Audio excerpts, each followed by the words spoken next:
for more on this, pleased to be joined by Frank McCormick again. He is a teacher, historian.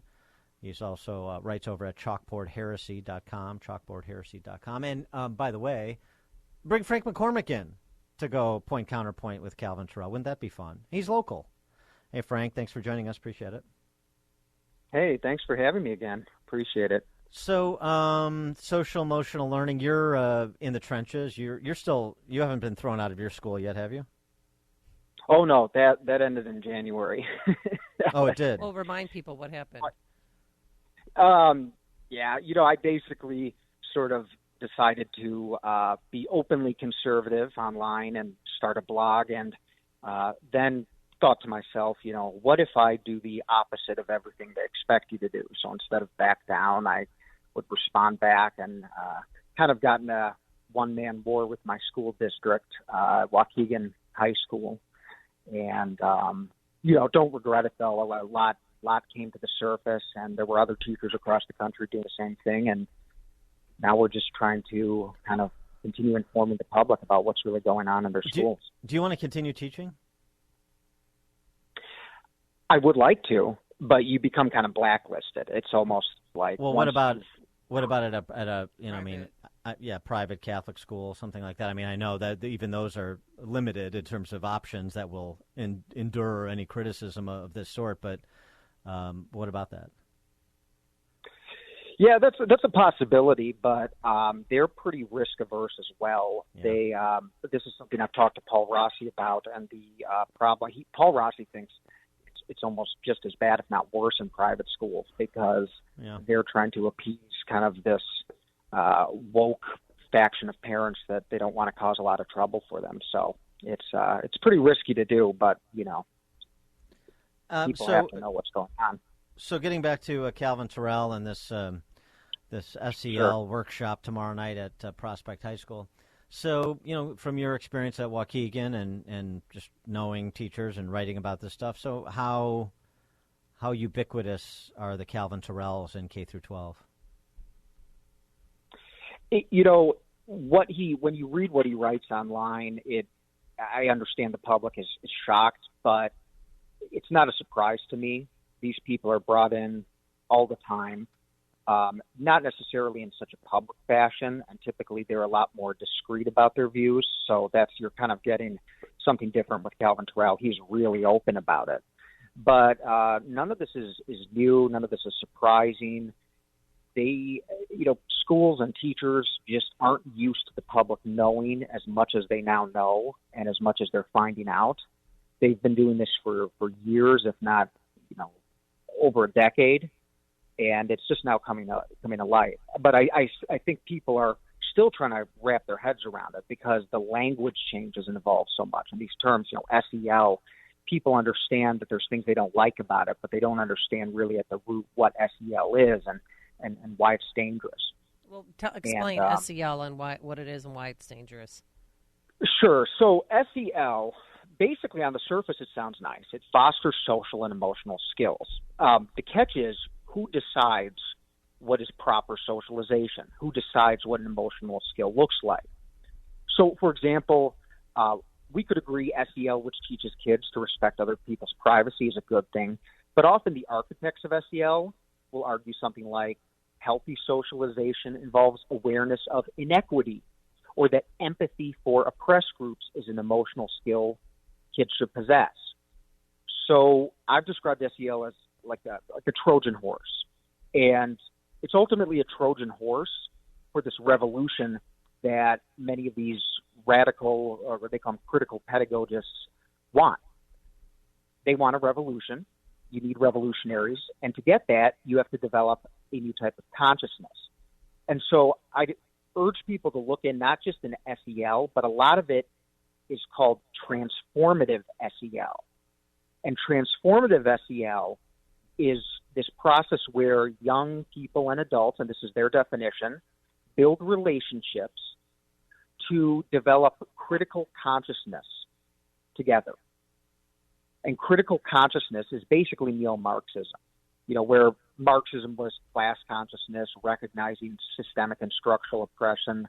In a class system, critical consciousness is about recognizing oppression everywhere on the broader scale, and gender can be applied to anything. And the key thing here is this is not just academic. They sometimes sell it that way. They say, well, we're just exploring the world through a critical lens. A major part of critical theory and developing critical consciousness is activism. So you have this new consciousness. You're woke to the truth. You recognize the oppressor class, or now your kids do. Hey, kids, you've developed this new consciousness. You recognize structural inequality and systemic oppression. What are you going to do about it? Well, you help more people develop critical consciousness, and then you need a political revolution towards equity. That's where that, we've all heard that in schools now, right? Equity. Equity is about giving everyone what they need according to their abilities. Sounds familiar. Yeah, right. Those of us familiar with Marxism. So that's where SEL often leads. It's really hard to wrap your head around. But SEL is ultimately about reaching these kind of ends. And it sounds like a conspiracy until you actually read what these educational professors, people at teachers' colleges, what they're writing about, or if you, in my case, been through it. Well, also when you start to connect the dots back to K through 12,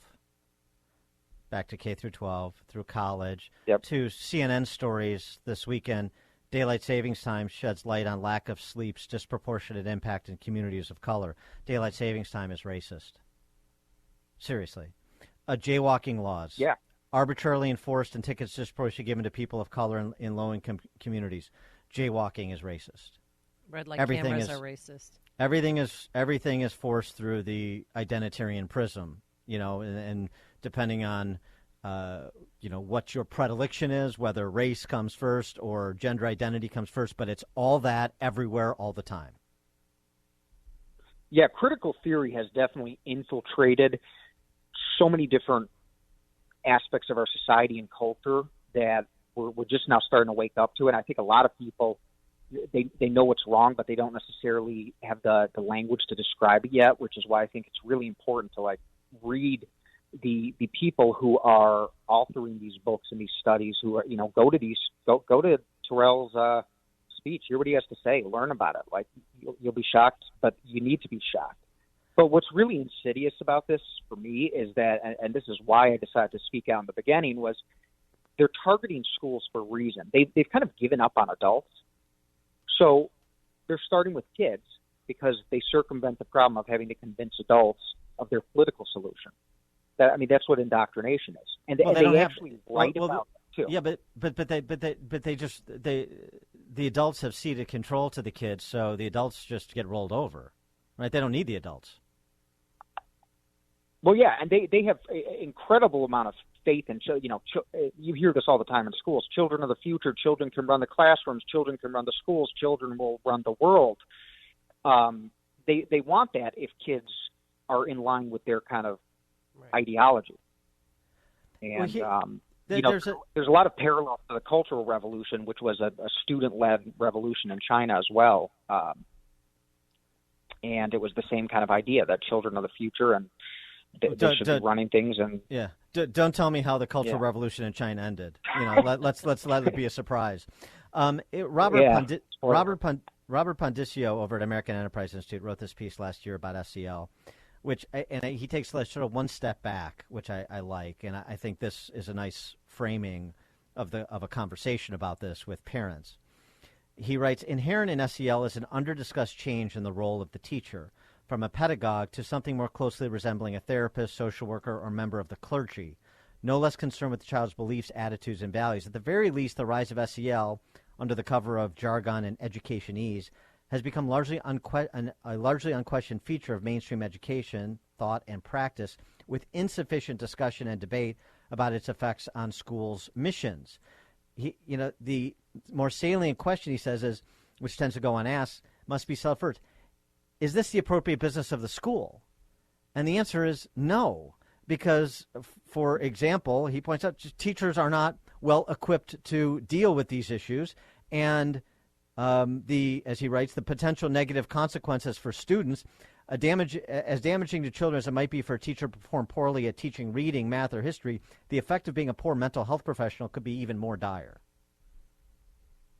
Absolutely. And actually, my theory is that even though I completely understand and agree with what you're saying, the reason they've gone this route is because they failed in their fundamental mission.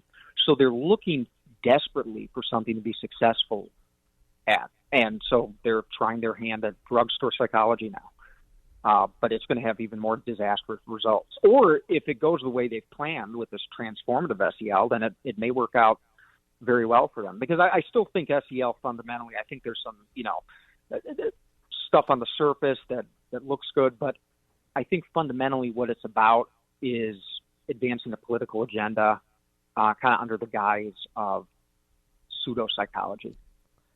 And just going back to your experience, you were at Waukegan High School, right? Yeah. So when you decided to push back in a substantive way, like you're explaining today, on the merits, school board members, other teachers, parents of any of your students, anybody rally to your defense on this? Anybody say, you may disagree with Frank, but he's a good history teacher and we want him at the school? Any of that? Nope, not one. I had some quiet support, but no one dared risk their pension or their salary. They say, I agree with you, I know it's a real danger to the republic what's happening in our schools. Will you say something? Nope. Wow. And that's the problem. And was that from teachers or from students or parents? I get it from a few teachers, a few administrators. They'd say, just quietly off the record, please don't say anything. And I'm out there. I'm like, hey guys, I don't want to. How about a little help here? Either, but yeah. How about a little help here? Surprisingly, a lot of the support, believe it or not, came from many of my former students who knew that I was a good teacher and who I had a relationship with, and said, you know what? They said, I don't understand everything you're saying. This is kind of new to me, your kind of theory on where this goes. But they said, I trust you, and if you think this is important, I'm going to start paying attention to it. So can you get your teacher's pension?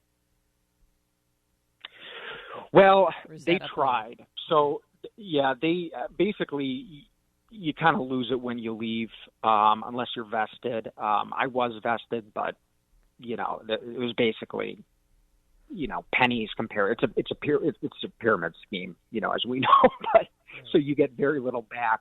But what they did try and do is they brought me in with a district attorney. This was around December, and it was just like an intimidation meeting. They brought me in and they read me the code of teacher ethics. So I think what they were trying to do is they were kind of lining up their shot to go after my teaching license. Oh, my God. He is Frank McCormick, teacher, historian, and he writes at chalkboardheresy.com, chalkboardheresy.com. It's not enough to know what's going on. We're going to have some people that are willing to stand with people like Frank McCormick and act in furtherance of what you know is right. And that job has not been sufficiently filled yet in most school districts, as we've seen. Frank, thanks as always for joining us. Appreciate it. Thanks for having me, guys. Thank you. And he joined us on our turnkey.pro answer line.